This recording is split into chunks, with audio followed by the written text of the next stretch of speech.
The immortal John Hancock here, and today I thought I'd talk about ways to score things at yard sales. You know, I hear this a lot. Yard sales are dead. You can't find anything at yard sales. There isn't anything good left. They're picked over. It's dry. And the truth of the matter is, I think yard sales now are different than they have been 10 years ago. And there's still good things to be found at yard sales. I'm here to talk about ways to maximize the best chance of finding things at yard sales.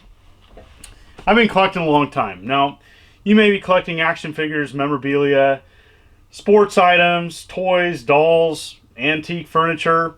You know, this advice can apply to anybody that searches yard sales. Now, it takes determination, takes a lot of patience, and you can still find things. So, back here, it's hard to see, but I found a bunch of awesome PS2 games, and I found them for $2 a piece. And it doesn't always happen, but I found this at a yard sale. I probably wouldn't have found that on eBay as much, but a nice stack of PlayStation 2 games. I also found a good deal on a Nintendo Wii. I got a Wii with 3 Wiimotes and 2 nunchucks for $25. I am pretty happy with that. So, truth that you can find things at yard sales. There's some things to remember, and so I'm here to talk about those things. First and foremost, it does help to be early, but you don't have to be early. And so, the best deals, if a yard sale's opening at a certain time, I would arrive 15 minutes earlier than that. And so, you're going to find the best deals coming early. It's harder sometimes. You know, sometimes a yard sale may start early in the morning, but the earlier bird typically gets the worm, but not always. Sometimes waiting till a yard sale ends at the end of a weekend is also a benefit, because sometimes there's things that just don't sell. You might get something for like a fraction of the cost, because typically when someone has a yard sale and they want to sell it, if it doesn't sell, they're probably going to be more probable on giving it away or reducing the price. And so that's sometimes a great time to find a good deal on something, probably that, you know, on items that are probably picked over a bit, but you can still find some good things. All right, you need to check thoroughly through a yard sale. Check every box, look at every box. I can't tell you how many times that I passed something up because I didn't look. And it's important to look. It is super important to look through everything. I have missed out on some games that a friend of mine went to after me and found a bunch of stuff because he was thorough. You have to be thorough. You have to look through things. I can't tell you how important that is. All right. So, a good example. So I picked up a Wii, and a Wii has a lot of hookups that come with it. It comes with a sensor bar. It comes with power adapter, connections to a TV, AV hookups, and if you want a complete controller, it has 2 parts. It has a Wiimote and it has a nunchuck. And so it's important when you go look for these items or anything you're searching for, whether it's, you know, the accessories to a toy or the clothes to a doll or, you know, something else. Make sure to get everything that is part of an item that's for sale. It's good to ask, hey, is this everything that comes included with this purchase? And I can't tell you how many times that I asked that, and then the seller was like, oh yeah, right, I got this other game, or I have this other part, and they went into the house, or they pulled out this box that wasn't out. Oh yeah, I forgot that that's included with it. I'll throw that in. And I can't tell you how many times I've scored something that way. It's really important that you ask that before you purchase something, because the worst feeling is when you come home and you score something and you're missing the power cord or you're missing the gun that goes to that toy. It's really frustrating. So definitely recommend that before you pick something up, is making sure everything is included. All right. Maximize your score potential by looking and broadening your horizon on what you're looking for. When I first started out collecting, this is over 25 years ago, I was just a kid and I was looking for just a few different things. Nintendo games, maybe some Atari, maybe some Sega Genesis. But as I got older, I learned to broaden my horizon because I stopped finding everything I was looking for. And that is so true now. if you're just laser focused on one particular thing, you might be disappointed looking at yard sales over and over again. So opening up and broadening your horizon and just looking for deals instead of just focusing on what you're looking for. And so that's going to take some research. And so at an early age, I started studying and researching information about games, what to look out for. And it helped me because I would find items that I wasn't looking for, but that were good deals. And I was able to trade those items for things that I wanted. And that's happened over and over and over again. Some of these PS2 games are going to be going to friends. And so I'm really thankful that I did that early on in my collecting, because it's going to help you get what you want. Because the bottom line, if you're yard saling, you're either looking for a good deal or adding to a collection, or maybe you're trying to buy an item as a gift.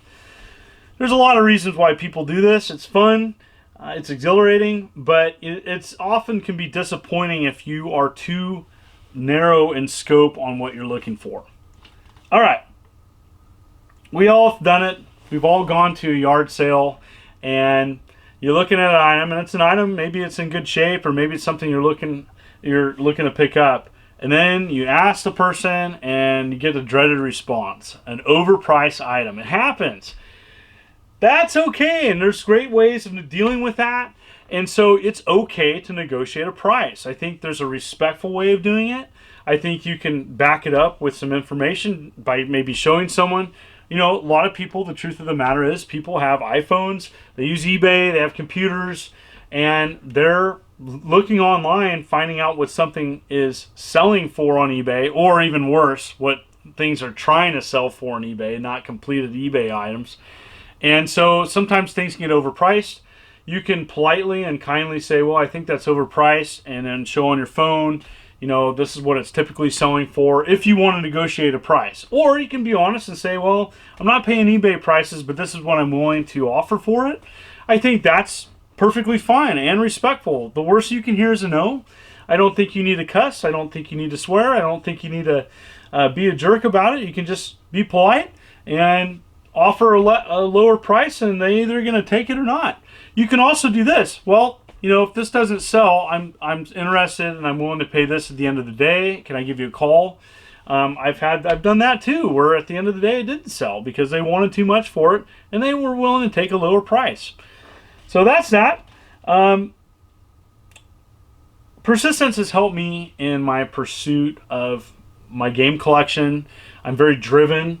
And, you know, for people, that can be tough. So persistence helps in yard sales too, because you may go to 1 yard sale, 2 yard sales, 3 yard sales. It might be a bust. It might be just that type of day or weekend. You might be going to a dry area.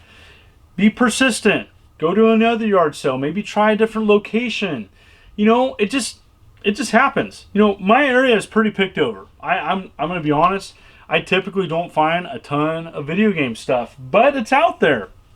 And because I was persistent, I almost didn't go to this yard sale because I did not find things 3, 4, 5 times every time I went there. But they buy storage items, and so I was lucky, and I was able to go back, and I found a stack of PS2 games for $2. It was like awesome.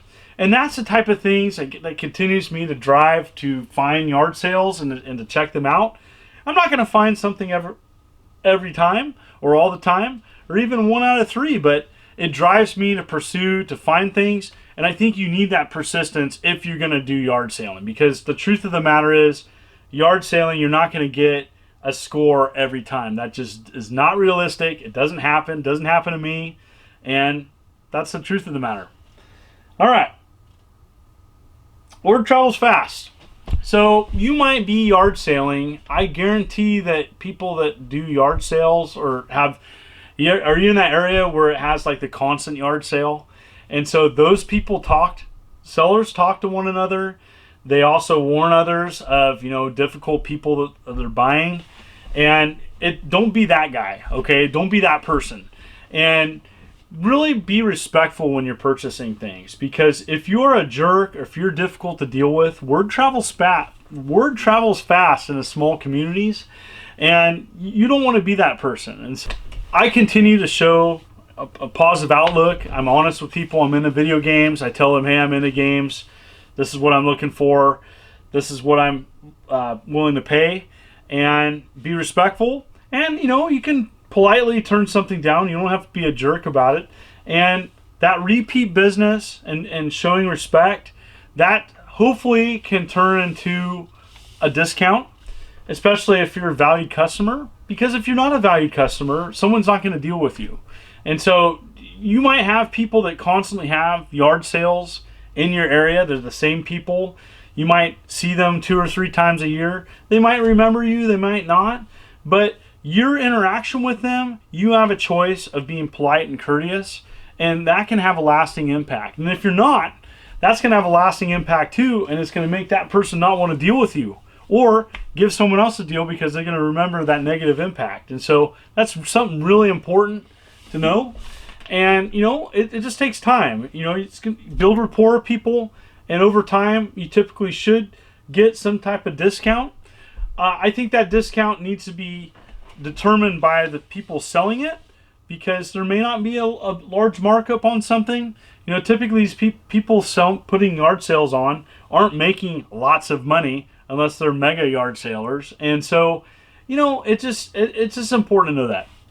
Anyways, I'm having a lot of fun. If you haven't noticed, I got a new camera, and I'm really excited about this camera for my channel as I continue to march towards 60,000 subs. So anyways, I hope you liked this discussion today. Please hit that subscribe button.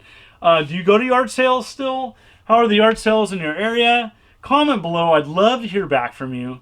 And, again, I'm really excited about some future videos I have planned, especially with the new camera. And just want to thank people for their positive comments.